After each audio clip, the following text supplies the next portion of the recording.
Okay, so I've talked about anxiety quite a bit on my channel. I feel anyone who's ever got better from, chronic anxiety, shit tons of anxiety their whole life, the people who get better and aren't trying to sell a product all get better the same way. There's no secret. You don't need a supplement. I get that for some people, like, you could have a food intolerance. If I eat eggs, it makes me feel like I've got a really bad headache, get dizzy, makes me feel anxious. So, if you're drinking coffee all day and you're trying to deal with anxiety, it ain't gonna work because your system, your nervous system, is very sensitized, and caffeine and different stimulants are definitely not what you need. Really, when you become sensitized and the anxiety becomes a disorder, the only way out is gradual and pretty slow. But it's understanding, first of all, what this is, because most people become terrified of their symptoms of anxiety. They're not really worried about anything as such anymore, but they think that they're dying. They develop health anxiety, think that the beating heart means they're having heart problems and they're gonna die of a heart attack at any point. If you have a panic attack, I've never got to that full level. I get high anxiety at times, but panic attack where you're like passing out, fainting, oh my god, there's got to be something dreadfully wrong with me. Everyone in that situation, the first time it happens, goes to A&E. They do all the checks, but then they're like, you've got anxiety, we think. You've maybe been under a lot of stress lately. What can be scary though is when you get all these symptoms that keep flaring up for seemingly no reason. It's almost not something you're thinking, but feeling. It's physiological. You feel so scared for no reason. And you can do all the CBT in the world. For me, CBT didn't really prove very helpful. It's where you rationalize on a bit of paper. These are the thoughts I'm having. I think people don't like me. Let's point out why this is irrational and what kind of term we can put it. For example, catastrophizing or mind reading. This kind of stuff you might have covered with CBT. If you're into the anxiety and mental health stuff, you probably have tried to read your way out. And the way of beating it is very unnatural in your mind. Like, no one would think to handle anxiety this way because it feels so bad. You feel like you proactively have to do something. Whereas the truth is you just have to accept it, because anxiety is fueling those symptoms. Dizziness, feelings of unreality and depersonalization, sweating, red face, OCD, racing thoughts, intrusive dark thoughts, thoughts that you're a killer, you're a psychopath. All these things are just fueled by anxiety and resistance. And you've probably heard this before, so forgive the cliche, but what you resist persists. And you try and push this away, and you try and be confident and seem like you're super relaxed, even though inside you feel like a nervous wreck, jumping out of your skin every time that the phone rings or someone comes through the door or enters your peripheral vision. What's that? I've had bad days like that in the past where I'm so jumpy I'm just almost waiting to just explode like a grenade. You're about to open a door to leave the bathroom and it just swings open, you think, fuck, because you're so on edge. So you gotta understand how it works. Your body has become sensitized, traumatized in a way, and you're just used to it at this point. You've built up all these memories. Maybe, you picture going to the supermarket, and as soon as you do that, you remember all the times you felt terrible in there, having, panic attacks or terrible anxiety, and, how many people are gonna be there? What if it's really busy? When you're in that state, you're so it's almost like a survival thing where if the fear was genuine and you had a reason to fear for your life, this would be helpful because you'd be waiting and you'd be ready to escape and evade situations or fight back if you needed. But you're looking around and you're probably giving off the vibe that you're a little, you probably look a bit creepy when you're anxious. I've always thought for me, I must look a little bit of a weirdo right now because I'm so nervous. You make eye contact with a stranger in the supermarket and you're like, oh my god, they look like they hate me. Why do they... And everything is so high alert. So what do? This is all based on Claire Weeks and her teaching. She's the greatest.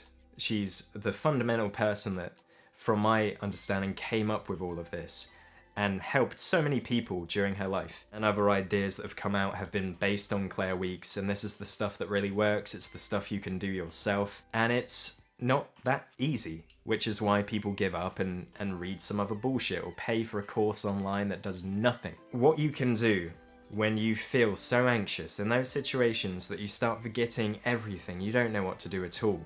Like, you might have read hundreds of books, and I've talked about this feeling myself, and immediately all the advice you've ever read about just goes completely out of your mind. It's very easy, okay, with Claire Weekes and her advice, and I recommend, if you haven't read the book, watch my other videos because I talk more about anxiety and how it works. But it is really all about acceptance, so you just got to remember two things. One is to loosen, because you can become very tense and you're not aware of it, and you might end up getting backaches, or, you know, I made a video recently where I talked about holding tension, not purposely or not even consciously even, but like in my pelvic region, and then you might feel like you need to pee a lot. There's so many symptoms with anxiety. Your vision might get blurred, you get like tunnel vision, everything seems fake. It's crazy. It can be so insane, you think you're losing your mind, you think there's something wrong, I've got like brain injury, I've got a brain tumor, something crazy's going on, this can't be just anxiety, there's no way. Once you understand it though, you can start to accept and believe that there's nothing you need to do. I would always recommend for anyone who's never gone to a doctor to get checked just in case, but it's very unlikely that, you know, it's a brain tumor or the kind of stuff you get on Google. It probably is just anxiety. So loosen, just think the word loosen, right? And then you start to let go. Oh. Best way to practice is at home, obviously. When you're at home, maybe check in with some meditation apps. And the idea isn't to force your mind to stop racing, it's just to allow it to race without having to get involved, without caring anymore. Oh, if it wants to race, it can race. Oh, but what about this terrible fear? Let's draw you back into the fear. If that happens, it happens. I don't care anymore. I would rather have that horrible fear happen than keep living like this. Living in so much anxiety and worry. This sucks. So do your worst. I know this is mostly in my own head. And the other thing, again, so this is just a toolkit really for anxiety. The other word, acceptance. So loosen and accept, or acceptance, will remind you that fighting it isn't the answer, trying to control it isn't the answer, trying to stop the thoughts isn't the answer. And if you go somewhere that's out of your comfort zone, well done, because it's not easy to do, it's brave to face your fear, but you've got to expect to get anxiety flare-ups, to lose your logical perspective on life, and all you need to do when you're panicking for no reason, you realise there's nothing to fear here. There's kids walking around, there's people who are perfectly nice just doing their shopping, but everything seems a bit crazy and overwhelming, and it's a lot to take in, and my senses are like, again, wired crazy paranoia, like it's so much, and the bright lights, it can be too much for your nerves. All you have to do is carry on, just slow yourself down. There's no need to hurry. Take as long as you need. Stop for a second if you need and just go, okay, I'm alright. This is in my mind. I can't stop this necessarily right now, but I'm going to prove to myself that I can do this. Running away is not the answer. It will just make you fear it again. At many points for people, they can't work anymore because they give in to the fear. And their world becomes so narrow. They can't go on holiday. They can't enjoy normal things. They can't earn money. They become a burden to themselves and society, and not to make you think of yourself as a burden if you're in that situation, but you're not doing anything, and it's no good for you or anyone, right? You want to be out there in the world enjoying yourself, being productive, maybe helping people, and you can't do any of that when you've got a full-blown anxiety disorder. So right now you don't have to worry about that, you don't have to work on that, you just have to focus on, how am I going to gradually beat this? How do I overcome feeling such intense fear just going to a supermarket? And that's it. Loosen, accept.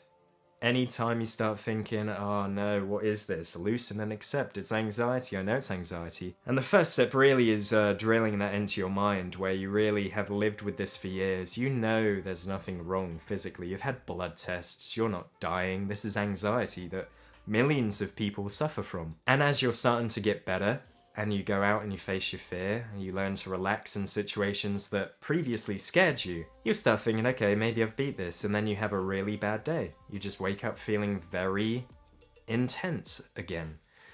Crazy. You're like, oh no, it's back. No, it's not. Like, it isn't even really a thing, man. This is all, again, just experience day to day. You might have bad days, I still have bad days, but less of them. And when I start to fall back into old habits of feeling like I need to read more information, I listen to Claire Weeks, or Dare, that book by Barry McDonough, whatever the fuck his name is. Just that advice, just to remind myself, to reassure myself I'm doing the right thing. It might be hard sometimes, but I don't have to do anything, I just have to accept it. And if you start asking yourself questions like, how long is it going to take to get rid of this? No one can give you a definitive answer. But if you carry on with the advice, you will gradually get better. I've done a video on agoraphobia. There was a point in my life where leaving the house was terrifying. This weekend, I've got a few days off. If I just stayed at home, didn't leave the house for a few days, I'd start to let that creep in again to the point where I'm like, I'm only safe at home. Why? Someone could break in and stab you, mate. You're no safer here than anywhere else, really. I mean, safer than Iraq. Safer than some of those countries. But yeah, man, I wish you all the best. If you have any questions, feel free to leave a comment. I'll happily reply. If you have any experiences of your own you want to share, leave a comment. But I'll see you in the next video. Take care, have a good night or day, whenever you're watching this. See you soon.